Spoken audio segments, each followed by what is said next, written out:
Bit by bit, Samsung's foldables have become practical, powerful, and elegant devices that you might reasonably choose over a flagship that doesn't bend in the middle. The new Samsung Galaxy Z Fold 6 is no exception, and it's a testament to how far Samsung has come since introducing its first foldable Galaxy in 2019.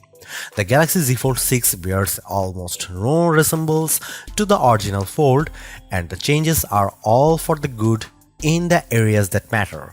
Samsung unveiled the Galaxy Z Fold 6 at Samsung Galaxy Unpacked in Paris on July 10 alongside the new but perhaps less ordered Galaxy Z Flip 6 and a host of other new Galaxy hardware including watches, earbuds, and the eagerly anticipated Galaxy Ring. While Samsung didn't completely throw out the previous Fold aesthetic, its sustainability different in the Galaxy Z Fold 6. The handset is thinner and lighter than the previous model. In fact, it's so light at 239 grams that it's only 7 grams heavier than the single-screened Samsung Galaxy S24 Ultra. That itself is quite a feat.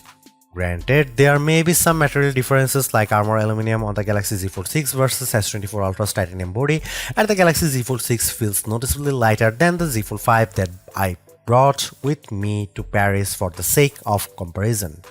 The chrome edging is gone and I do not miss it at all, even though the button placement is unchanged and the fingerprint reader is the same. All the buttons look and feel better.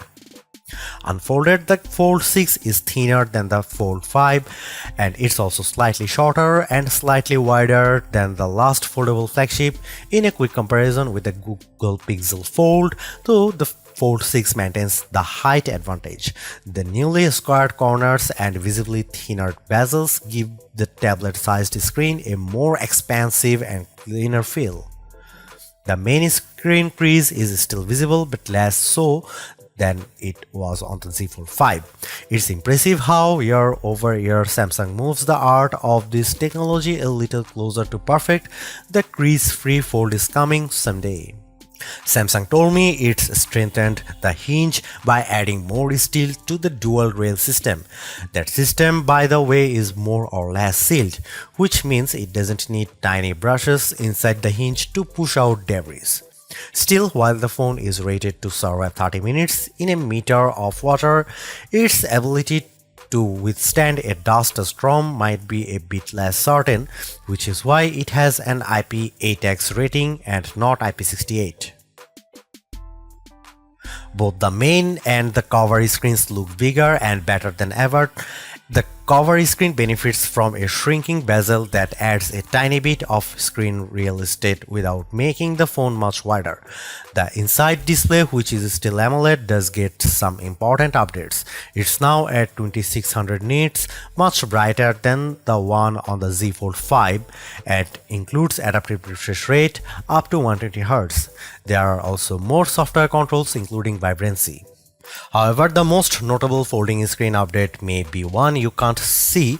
Samsung executive told me they added a new layer made of neodymium to the folding screen panel. The material has Newtonian qualities, which means it can act like cornstarch and water, which when mixed are soft if you are pressing gently but harden when you hit it harder. It's designed to be pliable, but if you were to hit the Fold 6 screen with a hard object, the layer would automatically meet it with stiff resistance. Naturally, we won't know the effectiveness of all this until I test the foldable fully. The Samsung Galaxy Z Fold 6 seems better than its predecessor, the Z Fold 5, in almost every way. Should join our list of best foldable phones. Design-wise, I think this is a big leap forward. This now feels like a normal phone that just happens to split open to reveal a big main screen wonder, and it's a lovely screen even with that visible crease. All the built-in AI isn't just fun, it has the potential to be genuinely useful for many people, assuming they can discover it. The cameras are good, though I would love a bigger zoom and more megapixels on the main camera. My main criticism comes down to price. The foldable market remains tiny, and I think consumers will more quickly gravitate towards affordable foldables than they will full-featured ones. Asking for yet another $100, even for a better device, seems like a mistake, and as I noted recently, probably won't help Samsung grow the tiny foldable market. Of course, there is a good chance that you will pay less than $1,899 for the Z Fold 6. I have yet to see a Galaxy phone launch that doesn't include significant deals and discounts.